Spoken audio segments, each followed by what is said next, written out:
Bageshwar Bulletin sponsored by Cake Walker. नमस्कार, मैं राखी और आप देख रहे हैं न्यूज 31 उत्तराखंड। और अब वक्त हो चुका है बागेश्वर बुलेटिन का। बागेश्वर में बीते कई सालों से लोगों के लाइफस्टाइल में काफी बदलाव आए हैं। बावजूद इसके साइकिल की उपयोगिता बरकरार है। दरअसल कोरोना काल में भी साइकिल का प्रचलन काफी तेजी से बढ़ा था। ऐसे में साइकिल की पसंद को ध्यान में रखते हुए बागेश्वर निवासी आलोक खेतवाल ने स्वरोजगार की तरफ कदम बढ़ाते हुए बाइक नेशन नाम से एक साइकिल स्टोर की शुरुआत की है। वहीं आलोक खेतवाल ने कहा कि उनकी ओर से लोगों की पसंद को ध्यान में रखते हुए साइकिल स्टोर का शुभारंभ किया गया है, जिसके बाद उनके पास साइकिल के लिए काफी अच्छे ऑर्डर आने लगे हैं। जी, हमारा जो मेन एम था वो था लोगों को अच्छी फैसिलिटीज़ देना, क्योंकि ज़्यादातर मैंने नोटिस किया, हम भी साइकिलिंग करते थे, काफ़ी लोग से इंटरेक्ट किया हमने, उन्होंने बोला कि यार हमको इस चीज़ की सर्विस नहीं मिल पाती, हमें लेने का शौक़ तो है बट हल्द्वानी आना पड़ेगा, देहरादून से लाना पड़ेगा, तो आदमी आजकल बिजी है, किसी के पास इतना टाइम है नहीं। तो हमने सोचा कुछ नया करते हैं, तो इसी को देखकर हमने स्टार्टिंग की इसकी। अब इसमें हम मल्टी ब्रांड्स, मतलब बहुत सारे ब्रांड्स हैं जो अच्छे ब्रांड है, हाई एंड ब्रांड्स होंगे, जैसे फायरफॉक्स ले लीजिए आप, ट्रैक ले लीजिए या इलेक्ट्रिक बाइक्स ले लीजिए, ये सब आपको यहाँ पर अवेलेबल हो। बागेश्वर में कपकोट कर्मी मोटर मार्ग बीते दिनों भारी बारिश से बदहाल हो गई थी। वहीं जगह जगह भूस्खलन के कारण सड़क बंद हो गई थी, जिसमें विभाग अभी भी पूरी तरह से यातायात सुचारू नहीं कर पाया है। ऐसे में फुलवारी और सापुली गदेरे के पास आज भी सड़क बंद है, जिससे पिंडर घाटी के लोग लगभग 10,000 लोग आवागमन में परेशानी झेल रहे हैं।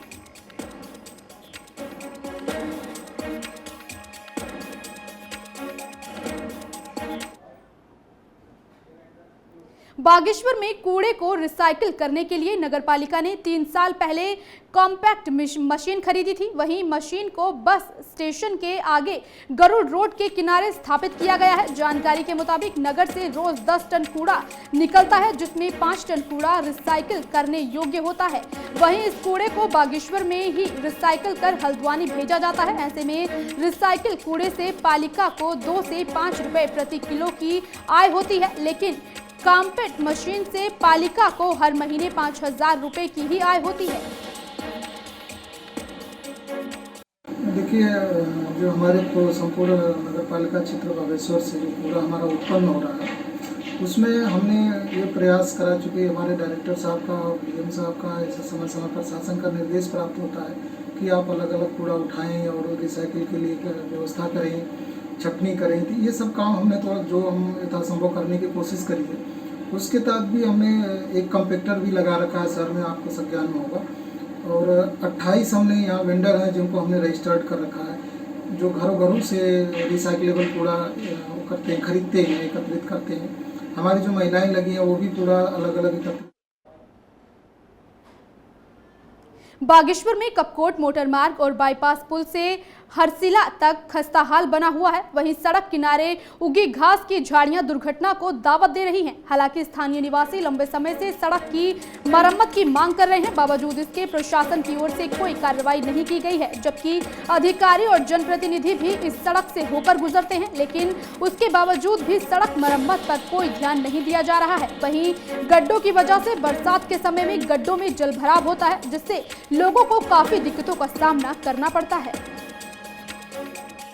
अभी तो मैं आपसे यही कहना चाहता हूँ, आप लोग अभी आए होंगे तो आप लोगों को इसमें आने में कितनी सुविधा हुई, यही पूछना आपसे भी चाह रहा हूँ कि यहाँ पर से मैंने 20 बार एक्शन साहब को, एई साहब को, मैंने सबको बता दिया गया है। मैंने इनको बीच में भी फ़ोन किया था एई साहब को, उनके द्वारा कहना था कि नहीं भैया हमारी रोड पूरी साफ़ और अच्छी रोड है।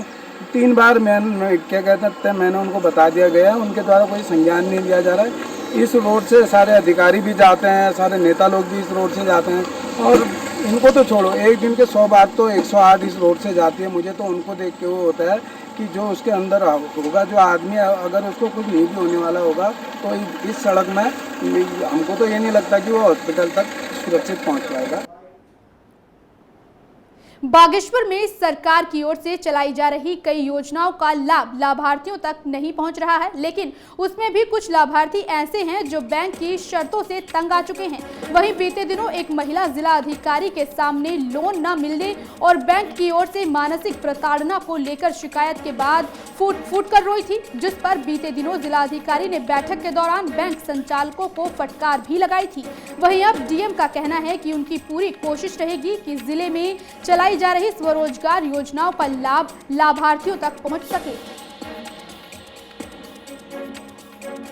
देखिए, प्रधानमंत्री आवास योजना के लिए मैं बताना चाहूँगा कि हमारे यहाँ पे आवास प्लस जो सॉफ्टवेयर है उसके अंदर 3200 जो लाभार्थी या जो आवेदक है वो पंजीकृत है और अभी तक 2 साल के लिए जो हमें टारगेट दिया गया है वो 750 का टारगेट दिया गया है। तो 750 को हमने ऑलरेडी जो है पैसा रिलीज उनको कर दिया गया है। उनके मकान का कार्य भी शुरू हो गया है, लेकिन अब अभी भी काफ़ी लोग बचे हुए हैं। जैसे 750 और 3200 के बीच में भी काफ़ी सारे हमारे लाभार्थी बचे हुए हैं। इसके अलावा भी ऐसे कुछ लोग हैं जो पात्र मतलब वो आवेदन करते हैं कि वो पात्र है, लेकिन उनका पंजीकरण नहीं हुआ है, तो उसकी भी हम लोग जांच वगैरह के लिए टीम भेजते हैं। लेकिन क्योंकि आवास प्लस सॉफ्टवेयर अभी बंद है और जब तक वो खुलेगा नहीं तब तक उनका पंजीकरण किया जाना संभव नहीं है, तो ये टेक्निकल कुछ दिक्कतें हमें आ रही है। और इसके अलावा कुछ आवेदन हमारे पास ये भी आते हैं कि लाभार्थी के द्वारा ये बताया जाता है कि उसको प्रायोरिटी पे उसको मकान की आवश्यकता थी, लेकिन जो प्रायोरिटी ग्राम पंचायत ने तय करी थी उसके अनुसार वहाँ पे मकान नहीं आया।